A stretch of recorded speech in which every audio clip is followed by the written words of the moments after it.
House of David Season 2 begins in the aftermath of David killing Goliath and the war that follows. Even though Jonathan knows David is anointed, meaning he'll never be king, you'd think a jealous person would let David die in battle. But nope, Jonathan does his absolute best to protect him, especially since the boy pretty much sucks at fighting, with Prophet Samuel up on the hill praying for them, even taking on some attackers himself, reminding them why you don't underestimate an old man. The Israelites win the battle, though not before Michal and Merab are attacked, barely escaping with their lives. Saul finally gets rid of his madness by killing a soldier he mentally believes is the tormenting Agag. Killing him actually frees him from his mental issues, and they immediately declare David a champion and robe him, which, yeah, definitely seems to mean he now has a position in Saul's house. But Saul doesn't seem to have learned his lesson at all. He believes he won the war on his own without Samuel, and his madness being gone is proof God is totally still with him. When Samuel refuses to anoint him again in public, he has the seer thrown in jail. The king does find out eventually that David is the anointed one, but before that revelation, the warriors and the king return home to massive cheers. He names David the commander of his army and promises to marry one of his daughters to him. Now, how is Ahinoam going to tell her husband they made Eshbaal king? For now, everyone is still very happy to see Eshbaal, and Ahinoam is hoping to find the perfect time to tell her husband. Eshbaal seems to have gone through some serious stuffs in his exile, which is evident in the beating marks on his back and his new serious vibe. He's no longer nonchalant. David is informed that one of his brothers, Nathaniel, died at war. He returns home to bury him, and soon after, the king's army arrives to get David, which his brothers don't understand until they're told David is now the commander of Saul's army, including his brothers. Eliab does not find it funny at all. He beats David up just to prove David is unfit to lead, but ultimately, it's up to King Saul, and Eliab has to obey the king. After the war, Jonathan sustained an injury, but kept it hidden from his family so as not to worry them. He's getting really worse now, so his servant takes him to a healer. Apparently, some of the arrow that pierced him is still lodged in him. The lady, who is kind of a scientist in her own way, uses some tool she created to get the leftovers out, and Jonathan seems fine for now. While it seems the Israelites have won the war, it doesn't look like Achish is giving up anytime soon. Even after losing woefully, he's visited by Daganor, the son of Ashdod, one of the kings who died because of his reckless war. Achish himself is the son of Maach, king of Gath, the same man Saul killed a long time ago, which is the root of this entire feud. At first, it seems like Daganor has come for revenge, but instead, he's brought a new sword forged from powerful iron, a weapon that could easily give them the upper hand against the Israelites next time. David returns to the palace for his supposed wife-handing, happy that it's going to be Michal. But surprisingly, the king wants him to marry Merab. After her father ruined her engagement with his madness last season, Merab had gone to ask for David from her father for atonement. This is why you shouldn't treat your kids like second citizens and some as favorites, because now, even with Merab knowing David and her sister are in love, she has decided to ruin her sister's happiness simply because her parents don't care about her. The lovebirds, Michal and David, are completely lost on what to do. David finally decides to go straight to the king and tell him there's been a mistake, that it's Michal he truly loves, but the man has anger issues. He snaps that David should be grateful for his generosity, not making demands like he owns the place. The whole time, Michal has been ranting to Merab, who feigns ignorance about what she did, until Michal tries to implore her dad to please reconsider. The king reveals Merab was actually right. She'd be the best one to mold David into the person he wants. Feeling totally betrayed, Michal gives her sister a dirty slap for using her just to get ahead. There's so much bad blood between them now that even the queen has to step in, urging Michal to get over it, but she doesn't back down and accuses her mom of changing King Saul's old law against witchcraft while he was deep in madness. Even though the queen had the witch killed, an ambitious servant, who probably wants to steal Ahinoam's job, spills the beans to the king. The king is furious and bans Ahinoam from leaving the palace. Now the servant, Keziah, will be going with him to the tabernacle instead. David does find a way to sweet-talk the king into delaying the wedding. Hopefully, something major happens before then to get the lovebirds back together, but for now, David is in deep trouble. Adriel has just brought news to the king that he knows exactly who Samuel anointed. When Eshbaal's carriage was attacked back in Season 1, he was taken by a group who whipped him into submission. That's why he has those marks. He claims he fought back, killed his captors, and freed their captives, though I think it's a load of BS. He tells his father he's a changed man after these life-altering experiences, and strongly hints he wants to be more involved at court. To impress the king even more, Eshbaal agrees to marry the girl he defiled, the reason he was exiled. He also admits he previously crowned himself king at Gibeah with his mom's help when he thought Saul was dead. Too bad for him, Saul already knew that. Soon after, Eshbaal, Jonathan, David, and some of the army travel to meet Dinner's father, Yahir. Yahir starts out saying he doesn't need the marriage until David convinces him otherwise. Yahir's daughter, Dinner, is actually a badass woman, but her father treats her like trash and steals all her glory just because she's female. Eshbal soothes her, saying this marriage is her escape. She accepts, but with strict conditions. She won't pretend to love him, she won't have his heir, and she gets to keep doing her manly stuffs like hunting. Eshbal agrees. On the trip back, they are ambushed by people who look exactly like the group that captured Eshbal. Jonathan is viciously targeted and nearly killed, but David swoops in and saves him. They escape, but Yahir is killed.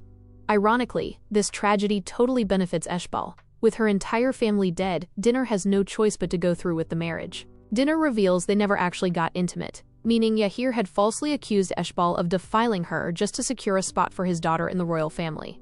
Despite these seriously odd circumstances, Eshbal and Dinner might actually fall for each other and end up teaming up to sabotage the family later on.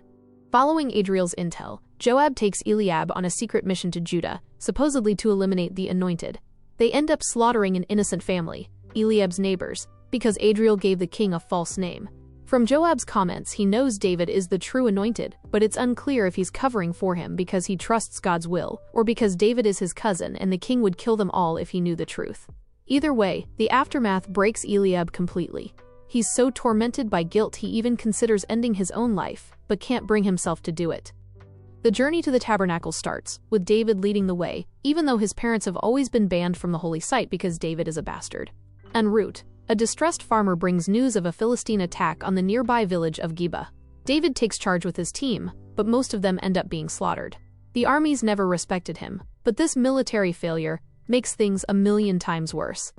Seeking solace in his darkest hour, David finds himself turning to Merab.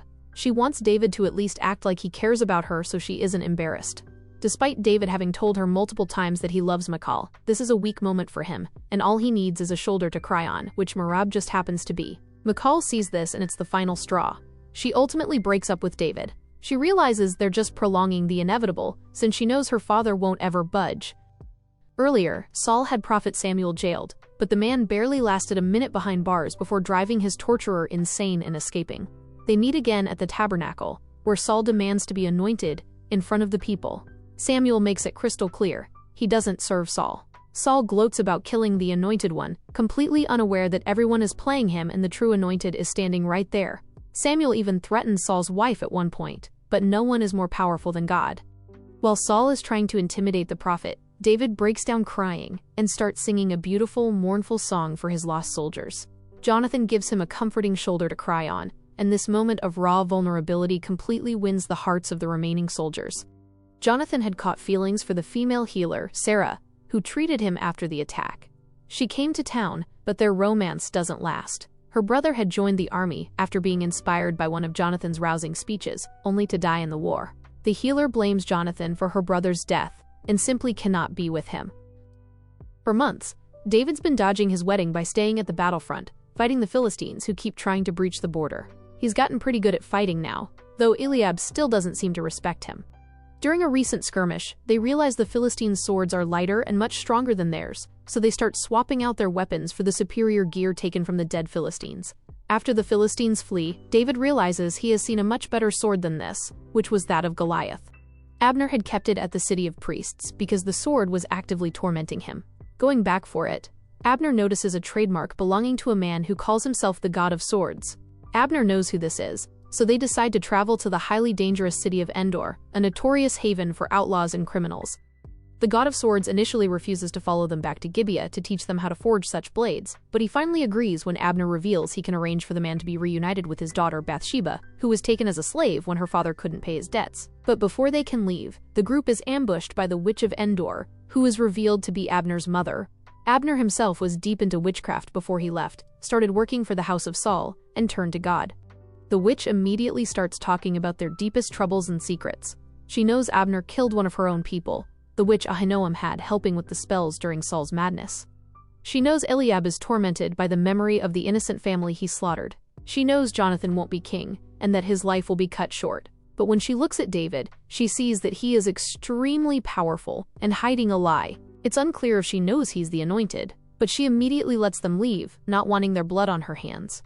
Does this mean she fears God? Before they leave, she warns Abner that the house of Saul he serves so loyally will soon fall, and it's going to be from within.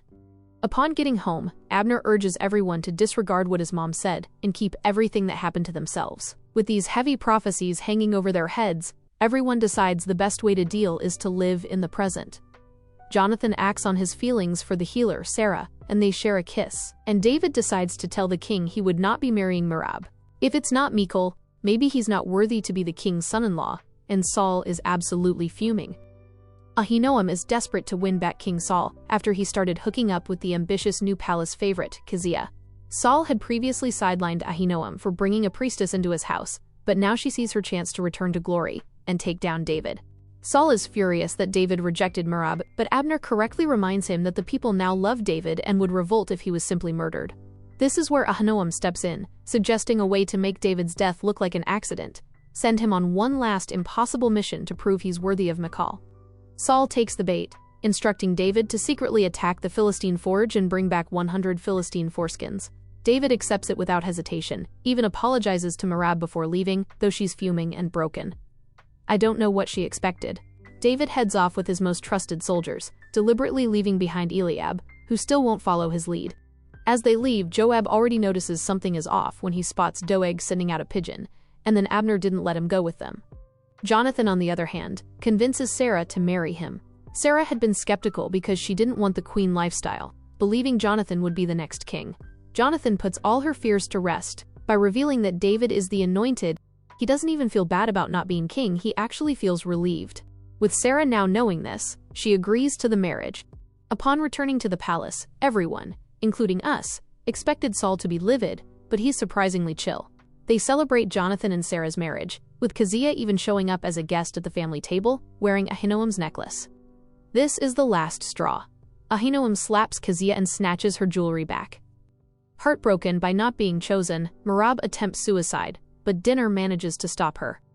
David and his troop arrive at the forge just as Joab questions Michal about where David went. She doesn't know, so Joab threatens Doeg, who reveals David has been sent to his death. Joab rushes to inform Jonathan, and the two head off with backup to rescue David. Doeg had sent a letter to Achish that David was coming. They are ambushed and trapped in the forge to burn alive. Though they manage to escape the fire, they are immediately surrounded by Achish's army. They're nearly wiped out when Jonathan and Joab arrive. But before the rescue, David had killed the other king's son, Achish's main man. That act made Achish realize God is with David, and he revealed that Saul set David up. David returns to the palace not just alive, but with 200 foreskins. Saul is absolutely shaking on his throne. He transfers his homicidal rage to Ahinoam, calling her a curse and screaming that he shouldn't have listened to her.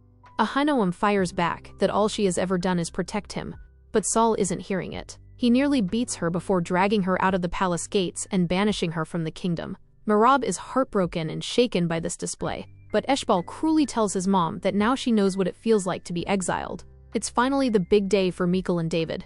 Merab is still sulking over David choosing Michal, so Dinner takes her hunting to snap her out of it. When Merab returns to the palace, she sets her feelings aside to help Michal get ready.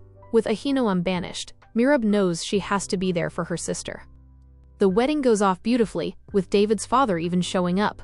But the joyous mood is tainted by Adriel, who uses the opportunity to corner David, reminding him that he owes him for keeping quiet about the anointing, and he better not forget it when he becomes king. David isn't having it. He fires back that if Saul ever learns the truth, Adriel will be the first man dead, long before David gets punished. And just to twist the knife, Adriel reveals that Eliab wiped out the entire family of the fake anointed just to protect David. David finally understands why Eliab has been so cold and dismissive toward him.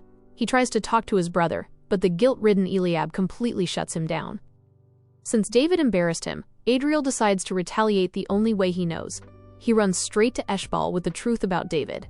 Eshbal wastes no time dragging the revelation to the king, just as David and Michal consummate their marriage. At first, Saul can't wrap his head around it, but Eshbal points out David's uncanny success in battles and the way he is quickly gaining the people's love, just like Saul did when God was still with him. Soon after, the king invites David to the palace to sing for him, which is really just an ambush. Saul demands to know why David has been lying to him and if Samuel anointed him. David, with wild audacity, simply replies, "It is God that anointed me." Enraged, Saul immediately lunges a spear straight at David. When Dinner and Merab went hunting earlier, Dinner spotted the one-eyed man who killed her father and intercepted a message he was trying to send via Doeg's birds. The message revealed that the Gibeah silo attack was an inside job. She returns, convinced there's a traitor in the palace, and reveals all this information to Eshbal. Unfortunately, she is talking directly to the traitor. Eshbal never planned on falling for Dinner, but now he can't let her tell the king what she knows. Without hesitation, Eshbal pushes Dinner off the building. Horrifyingly, Merab witnesses the entire act. At this point, nobody fully knows what Eshbal's endgame is, but it's definitely bigger than just being king. He burned the Gibeah silos. He manipulated Merab into chasing David to divide the sisters. He turned Saul against Ahinoam just to fracture the royal house. Everything points to one goal. He's destroying the house of Saul from the inside. And now he corners Merab, threatens her into silence. She obeys, and even lies to the entire palace that Dinner was suicidal and jumped. David barely escapes the direct assassination attempt by Saul and Eshbal. He rushes back to Michal, urging her to flee with him. Michal doesn't understand why her dad would try to kill her husband, so David has to spill that he is the anointed. Michal is devastated, realizing David has kept this enormous secret since they met. Though heartbroken and refusing to leave her home, she chooses David's life. She helps him escape, placing a dummy in their bed. Moments later, Abner breaks down the door and stabs the decoy Michal left in the bed, thinking it's David. When he realizes he's been fooled, he grabs Michal and rough-handles her, demanding answers. Joab storms in to defend her, but Michal begs him not to kill Abner. Afterward, Joab frees Eliab from prison, where he was held after David's escape, confirming that he too believes David is God's chosen and is fighting for the divine side. Joab urges Eliab to rush home, as Saul's army is marching to wipe out David's family as punishment. He immediately gets home, and though his father is a little stubborn about leaving their only home, Eliab convinces him, and they burn down their house. Now Eliab is tired of all this. All he has been doing is cleaning up after David. He blames his father for not being contented with the kids he had with their mom, only for him to go get a bastard that has turned their lives upside down. His father urges him to forgive himself and steel himself to listen to God's purpose for him. It's really heartbreaking to see him break down in guilt, asking God what he wants from him. David manages to get the attention of Jonathan and his now pregnant wife Sarah on their way out of town. David never wanted any of this. He loves Saul too. But what was the plan anyway? Wait till Saul dies and he becomes king, because there was no way Saul was just going to relinquish his throne. Anyway, he urges Jonathan to speak to Saul one last time. The talk between Jonathan and his dad goes terribly wrong. Saul isn't really telling people David is the anointed, just that David tried to assassinate him. And Jonathan also plays ignorant, reminding Saul of David's loyalty and love for the family, and challenging his father's decision to kill a prince, David, without counsel. When Jonathan defies his father's murderous command, Saul lunges a spear at his own son, nearly killing him. Though Saul immediately apologizes, Jonathan is done. He tells his father he is ashamed to be his son. At this point, Jonathan knows he has to pick a side. He picks David's, of course, but he makes David promise never to harm his family when he becomes king, because most kings start out good but then later power gets into their head. David makes it a covenant not to ever harm his house, and Jonathan bows to him. David makes his way to the only person he can trust right now, Samuel. David doesn't know what to do next. God is not speaking to him, but Samuel urges him to still himself and listen. David doesn't want to confront Saul. He was like a father to him, so Samuel volunteers to. While David makes his way to the city of priests, to see Goliath's sword, and remind himself what happened the last time he pushed through his fears, it snaps him back into his confident self. But unfortunately for him, Doeg, who is at the temple trying to get the priest's help to remove his madness, spots him. He relays this info to Saul, who sends his army to capture David. They don't even make it to the outskirts of town when they spot Samuel. He draws a line on the ground which they cannot cross. Abner is the first to try Saul, and is immediately inflicted by madness. Saul finds his army broken down and mad. Undeterred, he leads his royal guards himself. When Samuel refuses to let them pass, Saul tries to strike the prophet, and his own madness returns with a vengeance. It is revealed he never defeated his madness. He became it. Samuel uses his power to force Saul to shout the name of the true king, King David. It was a magnificent scene, but the confrontation takes a massive toll on the aging prophet, and Samuel dies in his wife's arms shortly after. Even then, Saul will not give up. With all his soldiers incapacitated, Doeg offers up his own army of spies. A few royal guards and Abner make it to the city of priests, but David is already gone. Some of his soldiers already tracked him down and pledged loyalty to him. Despite David not being there, Saul orders Abner to wipe out the priests, because the priest chose following God's will when asked if they will choose between him or someone supposedly anointed by Samuel. Abner loves Saul, but not enough to commit this atrocity. He and the royal guards refuse to slaughter the priests, but Doeg takes it upon himself to do it for Saul. Saul has officially lost his damn mind. By the end of House of David Season 2, Eliab and Joab returns to David with more armies. I guess Eliab has finally found his purpose, as they all bend the knee to David. Merab had lied to the king that David threatened Michal to help him escape so as to protect her sister, and now Michal is torn between her dad and the man she loves. Eshbaal secures an alliance for Saul with the king of Erdin, who is just the man that took Eshbaal back then. At this point, when David returns for the throne, Saul might not even be the one sitting on it, but Eshbaal, man, is just playing the palace like a fiddle.